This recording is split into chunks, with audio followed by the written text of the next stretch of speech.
నమస్కారం, నా పేరు తేజస్విని. బీసీఎన్ న్యూస్ కి స్వాగతం. ముందుగా ముఖ్యాంశాలు. విజయవాడ వరద బాధితులకు వివిధ ఏజెన్సీలు అందించే సర్వీసులపై సీఎం చంద్రబాబు సమీక్ష. ఎలక్ట్రానిక్ వస్తువులు బాగు చేసే విషయంలో వేగంగా పనిచేయాలని సీఎం సూచన.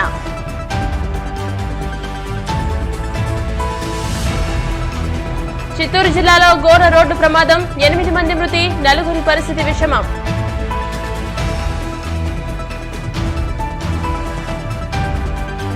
గోవిందనామ స్మరణతో మార్మోగిన కోనసీమ తిరుమల. వాడపల్లి వెంకన్న దర్శనానికి పోటెత్తిన భక్తజనం.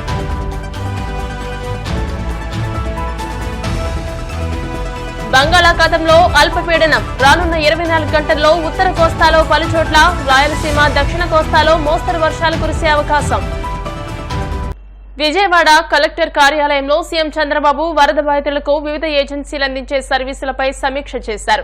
కలెక్టర్ కార్యాలయంలో మంత్రులు, అధికారులు, ఆయా ఏజెన్సీల ప్రతినిధులతో ఆయన సమావేశమై బాధిత ప్రాంత ప్రజలకు వివిధ ప్రైవేట్ సంస్థలు అందించే సేవల విషయంలో ప్రోగ్రెస్ ను రివ్యూ చేశారు. వరదలకు దెబ్బతిన్న వాహనాలకు బీమా అందించే విషయంలో క్లెయిమ్ నమోదైన 7 రోజుల్లో కంప్లీట్ చేయాలని సూచించారు.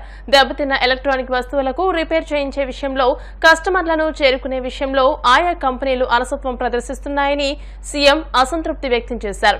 ఇళ్లలో దెబ్బతిన్న టీవీలు, ఫ్రిడ్జ్లు, ఇతర ఎలక్ట్రానిక్ వస్తువులు బాగు చేసే విషయంలో వేగంగా పనిచేయాలని సీఎం సూచించారు.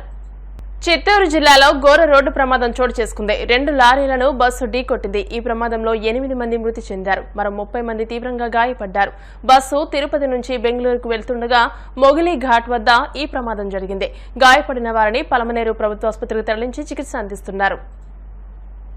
కోనసీమ తిరుమలగా వర్ధిల్లుతున్న వాడపల్లి శ్రీ వెంకటేశ్వర స్వామి ఆలయం భక్తులతో కెటకెటలాడుతోంది. శనివారం స్వామివారికి ప్రీతికరమైన రోజు సందర్భంగా ఆలయంలో ప్రత్యేక పూజలు నిర్వహించారు. ఈ మేరకు ఆలయ చైర్మన్ రుద్రరాజు రమేష్ రాజు భక్తుల కోసం చేసిన ఏర్పాట్లను పర్యవేక్షిస్తున్నారు. స్వామి దర్శనానికి వచ్చిన భక్తులకు ఎలాంటి ఇబ్బందులు తలెత్తకుండా ప్రత్యేక ఏర్పాట్లు చేసినట్టు తెలియజేశారు. భక్తులు అధిక సంఖ్యలో హాజరై స్వామిని దర్శించుకుని మొక్కులు చెల్లించుకున్నారు.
బంగాళాఖాతంలో అల్పపీడనం ఏర్పడుతుందని విశాఖ వాతావరణ కేంద్రం వెల్లడించింది. రానున్న 2 రోజుల్లో అల్పపీడనం పశ్చిమ వాయువ్య దిశగా పయనించి బెంగాల్ సమీపంలో వాయుగుండంగా మారే అవకాశం ఉందని వాతావరణ శాఖ తెలిపింది.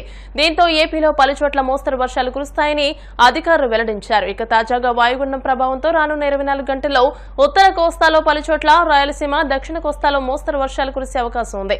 మరోవైపు రాబోయే 3 రోజుల్లో రాష్ట్రంలో తేలికపాటి నుండి ఓ మోస్తరు వర్షాలు కురిసే అవకాశం ఉందని అమరావతి వాతావరణ శాఖ తెలియజేసింది.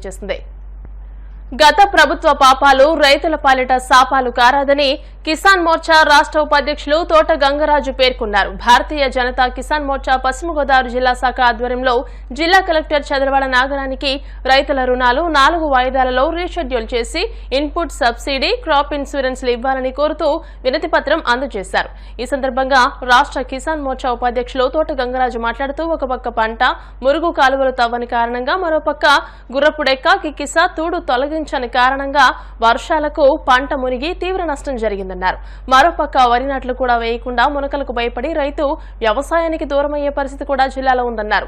జిల్లా కిసాన్ మోర్చా అధ్యక్షులు దాసరి బాబీ మాట్లాడుతూ జిల్లాలో కొన్ని చోట్ల 2 సార్లు వరి నాట్లు వేసినప్పటికీ ఈ వర్షాలు, వరదల కారణంగా పంట మునిగి రైతులు పూర్తి స్థాయిలో నష్టపోయి రైతాంగం సంక్షోభంలో ఉందన్నారు. కాబట్టి రైతుని ఆదుకునే క్రమంలో రైతుల రుణాలను 4 వాయిదాల్లో రీషెడ్యూల్ చేసి నష్టపోయిన రైతాంగానికి ఇన్పుట్ సబ్సిడీలు మంజూరు చేయడంతో పాటు ఫసల్ బీమా యోజన, క్రాప్ ఇన్సూరెన్స్ కూడా వారికి అందేటట్లు చర్యలు తీసుకోవాల్సిందిగా ప్రభుత్వాన్ని విజ్ఞప్తి చేశారు. ఈ కార్యక్రమంలో జిల్లా ఉపాధ్యక్షులు కొల్లి వెంకటరావు, బోడా కనకరాజు, కొత్తపల్లి రామరాజు, జిల్లా ప్రధాన కార్యదర్శి పులపర్తి నాగరాజు, గండి దుర్గా మహేష్, సోమరాజు, సూర్రెడ్డి, రామకృష్ణ, గాంధీ తదితరులు పాల్గొన్నారు. కిసాన్ మోర్చా పశ్చిమ గోదావరి జిల్లా శాఖ తరఫున జిల్లా అధ్యక్షుడు దాసరి బాబీ గారి నేతృత్వంలో జిల్లా కిసాన్ మోర్చా పదాధికారులు, జిల్లా నలుమూల నుంచి వచ్చినటువంటి మండల అధ్యక్షులు ఈరోజు పశ్చిమ గోదావరి జిల్లా కలెక్టర్ శ్రీమతి చదలవాడ నాగరాణి గారికి ఈ జిల్లాలో ఉన్నటువంటి రైతాంగ సమస్యలపై ఒక వినతి పత్రం ఇవ్వడం జరిగింది.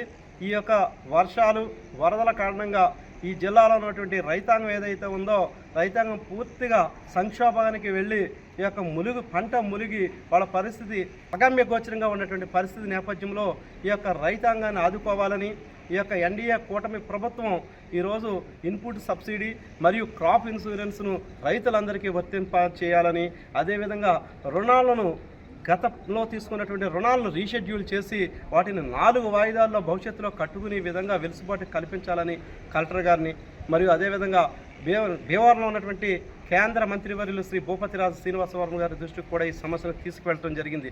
మరి వెంటనే స్పందించి కలెక్టర్ గారితో మాట్లాడి ప్రభుత్వానికి ఈ యొక్క రైతాంగ సమస్యను నివేదిక రూపంలో తెలియజేస్తామని వారు హామీ ఇచ్చి ఉన్నారు. కాబట్టి ఈ సందర్భంగా భారతీయ జనతా కిసాన్ మోర్చా తరఫున వారికి ధన్యవాదాలు తెలియజేస్తున్నాం.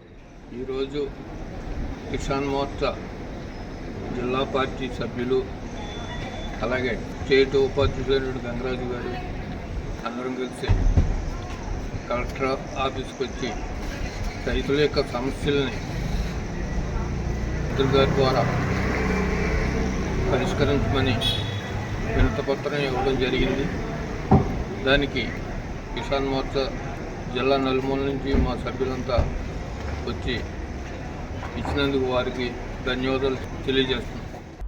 వరద బాధితులకు సాయం చేసేందుకు విజయవాడకు రావడం జరిగిందని గూడూరు పట్టణానికి చెందిన శ్రీ ఫ్యాషన్స్ అండ్ డిజైనర్స్ అధినేత మమత తెలియజేశారు. విజయవాడలో వరద ముప్పు ప్రాంతాల్లో ఆమె పర్యటించి ప్రజలకు దుస్తులు అందజేశారు. ఈ సందర్భంగా ఆమె మీడియాతో మాట్లాడుతూ ఇటీవల సంభవించిన విపత్తు కారణంగా విజయవాడలో అనేక ప్రాంతాలు వరద నీటిలో మునిగిపోవడంతో వేలాది కుటుంబాలు తీవ్రంగా నష్టపోయాయని అన్నారు. ఇక్కడ పరిస్థితులు చూస్తుంటే మనసు చలించిపోతుందని తెలియజేశారు. సుమారు 1000 కుటుంబాలకు దుస్తులు అందజేయడమే లక్ష్యంగా తాము ఈ చర్యలు తీసుకున్నామని తెలిపారు. విజయవాడ వరద బాధితుల కోసం అండి గూడూరు నుంచి వచ్చాము శ్రీ ఫ్యాషన్ డిజైనింగ్ తరపున. ఇక్కడ ఒక 1000 ఇళ్లకి మరీ అసలు అతలాకుతలం అయిపోయింది. అసలు ఏమీ నిత్యావసర సరుకులు కానీ, కట్టుకొని బట్టలు కానీ ఏమీ లేని పరిస్థితికి వచ్చేసారు. ఆల్మోస్ట్ ఇళ్ళు చాలా వరకు ఇక్కడంతా చాలా వరకు మునిగిపోయాయి. ఇప్పుడిప్పుడే కొంచెం క్లీనింగ్ ప్రాసెస్ జరుగుతూ ఉంది. మొన్నటి దాకా అసలు పూర్తిగా రాలేని పరిస్థితి, ఎవరు ఇక్కడికి రాలేని పరిస్థితి ఉందంట. నీళ్ళల్లో వచ్చారు చాలా మంది. మేము అంత దూరం నుంచి వచ్చి నీళ్ళల్లో మళ్ళీ మాకు ఇబ్బంది అవుతుందని మేము కొంచెం నీళ్ళని తగ్గాక ఇప్పుడు డ్రై అయిన తర్వాత కొంతమందికి నిత్యావసర సరుకులు, దుప్పట్లు, నైటీసు, డ్రెస్సులు అని మాకు చేతనైనంత వరకు ఒక 1000 ఇళ్ళకి మేము డిస్ట్రిబ్యూట్ చేయడానికి గూడూరు నుంచి తీసుకొచ్చామండి. అదే జరుగుతూ ఉంది ఇప్పుడు. Thank you. ఇప్పుడు కాసేపు ప్రకటనలు.